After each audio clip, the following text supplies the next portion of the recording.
வணக்கம் மக்களே, சற்று முன் வெளியான செய்தி ஒன்று வெளியாகிறது. ஒரு சின்ன விஷயம் கூட அமித்ஷாவுக்கும் குருமூர்த்திக்கும் தெரியவில்லையே. அண்ணாமலை இல்லாமல் ஆட்சியை பிடிக்க முடியாதாம். சின்னப்பா கணேசன் சொன்னது, அதாவது அண்ணாமலையின் ஆதரவில்லை என்றால் அதிமுக பாஜக கூட்டணியே ஆட்சியை பிடிக்க முடியாது என்றும், அண்ணாமலை தான் இன்றைய இளைஞர்களின் எழுச்சி நாயகனாகவும் ஹீரோவாகவும் வலம் வந்து கொண்டிருக்கிறாராம்.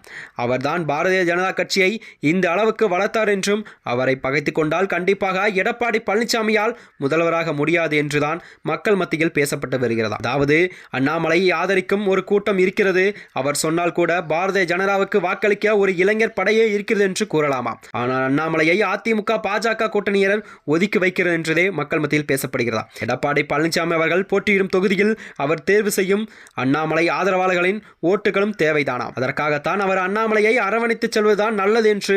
ஆனால் அவர் கொஞ்சம் கூட அவரை மதிக்கவே இல்லை என்றால் இதனால் அவருக்குத்தான் நஷ்டம் என்று சின்னப்ப கணேசன் அவர்கள் தெரிவித்தார். தமிழக பாஜக தலைவர் பதவியை மாற்றிய போது கூட தவறு என்றும், அநேக 2026 ஆண்டு தேர்தல் படுதோல்வி அடைந்தவுடன் மீண்டும் அண்ணாமலையை தமிழக பாஜக தலைவர் மத்தியில் உள்ளவர்கள் மாற்றுவார்கள் என்று அவர் தெரிவித்தார். அண்ணாமலையை வைத்துதான் தமிழக பாஜக என்ற ஒரு சின்ன விஷயம் கூட அமித்ஷாவுக்கும் குருமூர்த்திக்கும் தெரியவில்லை என்றும், அவர்கள் என்னதான் கருத்து கணிப்பை எடுத்து வருகிறார் என்று தெரியவில்லை என்று கூறுகிறார். மேலும் அதிமுக பாஜக கூட்டணியிடையே அண்ணாமலையை விமர்சனம் செய்வது நிறுத்திவிட வேண்டும் என்று, குறிப்பாக அதிமுகவில் உள்ள நடிகை காயத்ரி ரகுராம் அண்ணாமலையை தினந்தோறும் ட்விட்டரில் விமர்சனம் செய்து விடுகிறார். அதை கூட எடப்பாடி பழனிசாமியால் தடுக்க முடியவில்லை.